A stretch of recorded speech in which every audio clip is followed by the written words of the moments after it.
సరిహద్దు గ్రామాల ప్రజలు అక్రమ రవాణాలను అడ్డుకోవాలని ఆదిలాబాద్ జిల్లా ఎస్పీ అఖిల్ మహాజన్ అన్నారు. ఆదివారం జయనద్ మండలంలోని మహారాష్ట్రతో సరిహద్దుల్లో ఉన్న చెనాక కోరాట ప్రాజెక్టుతో పాటు పెన్గంగా బ్రిడ్జ్ నదీ తీరాన్ని ప్రవాహాన్ని పరిశీలించారు. నదిలో యువత ఈతకు రాకుండా తగు జాగ్రత్తలు తీసుకోవాలని సూచించారు. కోరాట, గిమ్మ, తర్నం గ్రామాల్లో పోలీసులు మీకోసం కార్యక్రమంలో భాగంగా యూత్ చెడు వ్యసనాల బారిన పడకుండా సన్మార్గం వైపు పయనించేలా చైతన్య కార్యక్రమాలు ఏర్పాటు చేశారు. జిల్లాలో భారీ వర్షాల దృష్ట్యా ప్రతి ఒక్కరూ జాగ్రత్తలు పాటించాలని, బ్రిడ్జిలపై నుండి వరదలు ప్రవహిస్తున్నప్పుడు వాటిని దాటకుండా ఉండాలని సూచించారు. యువత గంజాయి, పేకాట, మట్కా లాంటి వ్యవహారాలకు చాలా దూరంగా ఉండాలన్నారు.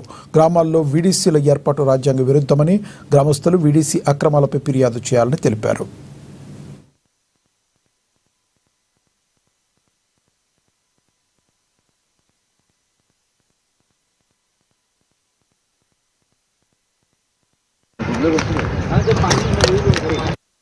కొంచెం కూడా దాటిందంటే మీరు ఆగాలి. ఒక హాఫ్ ఫీట్ కూడా అది పైకి లేపుతుంది అంటే వీళ్ళు ఇక్కడ వచ్చేస్తారు, వీళ్ళు అక్కడ నిల్వుంటారు.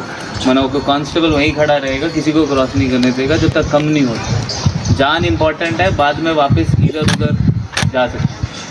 दूसरा क्या है, हमारे यहाँ पे बिल्कुल बगल में मुझे महाराष्ट्र देसी दारू నడుస్తుంది. ఆ దేశీ దారు ఇక్కడ రాకూడదు, మీ అందరు బాధ్యత. దానికి చాలా మంది ఏం చేస్తారు అంటే వీడీసీ ఏర్పాటు చేస్తారు. ఉన్నాయా ఊరిలో వీడీసీ? ఉంటే యాక్షన్ అవుతుంది. డిఎస్పీ చాలా గట్టిగా చేస్తున్నారు, టైట్ చేస్తున్నారు. వీడీసీ ఉంటే యాక్షన్ ఉంటుంది. యాక్షన్ అంటే జైలు ఉంటుంది, ఎక్స్టార్షన్ కేసెస్ అవుతుంది. వీడీసీ ఏం అలౌ చేయకండి. మీరు అందరూ మీరు ప్రజల కోసం పనిచేస్తారు. దానికి ఒక సర్పంచ్ ఉంటారు, ఉప సర్పంచ్ ఉంటారు, పంచాయత్ సెక్రటరీ ఉంటారు, రెవెన్యూ సైడ్ వాళ్ళు ఉంటారు. ఏమైనా బాధ ఉంటే వీళ్ళకి చెప్పాలి, వీళ్ళకి సాల్వ్ చేస్తారు.